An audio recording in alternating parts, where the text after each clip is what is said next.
ఈరోజు జరిగిన T20 world cup మ్యాచ్లో పాకిస్తాన్ వర్సెస్ నెదర్లాండ్ పోరు నిజంగా క్రికెట్ అభిమానులకి ఫుల్ థ్రిల్ ఇచ్చిందని చెప్పాలి.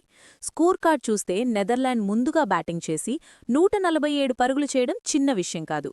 ఎందుకంటే Pakistan bowling attack world class అని అందరికీ తెలిసిందే. అయినా కూడా బాస్ డి లీడే, ఎడ్వర్డ్స్ లాంటి బ్యాటర్లు బాధ్యతగా ఆడి పోరాడే టోటల్ పెట్టారు. ఆ తర్వాత చేజింగ్కు వచ్చిన పాకిస్తాన్ స్టార్ట్ అదిరిపోయింది. కాని మిడిల్ ఓవర్లో అంత కంఫర్ట్గా లేకపోయింది. వికెట్లు పడుతూ రావడంతో మ్యాచ్ నెదర్లాండ్ వైపు మళ్లుతున్నట్టే కనిపించింది. ఒక దశలో పాకిస్తాన్ ఫ్యాన్స్ కూడా టెన్షన్లోకి వెళ్ళిపోయారు. ఎందుకంటే అవసరమైన రన్ రేట్ పెరుగుతూ పోయింది.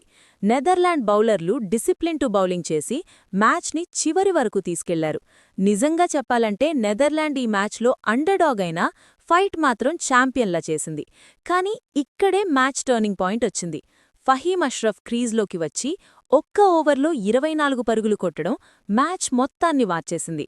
ఆ ఓవర్ తర్వాత మొమెంటం పూర్తిగా పాకిస్తాన్ వైపు వెళ్ళిపోయింది. అప్పటివరకు నెదర్లాండ్ చేతిలో ఉన్న మ్యాచ్ ఒక్కసారిగా జారిపోయింది. ఇదే టీ20 క్రికెట్ స్పెషల్. ఒక్క ఓవర్, ఒక్క ప్లేయర్ గేమ్ని తిప్పేస్తాడు. ఫహీమ్ అష్రఫ్ కేవలం రన్స్ మాత్రమే చేయలేదు, ప్రెషర్ను కూడా నెదర్లాండ్ మీదికి నెట్టేశాడు.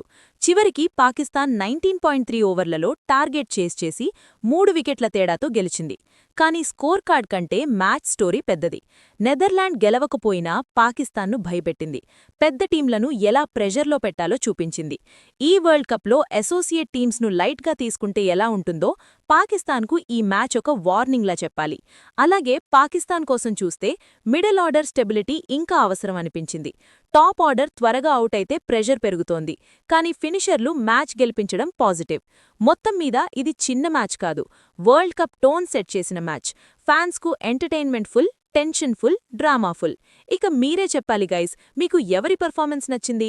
నెదర్లాండ్ ఫైట్ నచ్చిందా లేక ఫహీమ్ అష్రఫ్ ఫినిషింగ్ నచ్చిందా? కామెంట్స్లో చెప్పండి. ఇలాంటి థ్రిల్లింగ్ మ్యాచ్లు ఇంకా రావాలి అనుకుంటే వీడియోను లైక్ చేయండి, షేర్ చేయండి, సబ్స్క్రైబ్ చేయండి. వరల్డ్ కప్ ప్రతి మ్యాచ్కు ఇలాగే డీప్ అనాలిసిస్తో మళ్ళీ కలుద్దాం.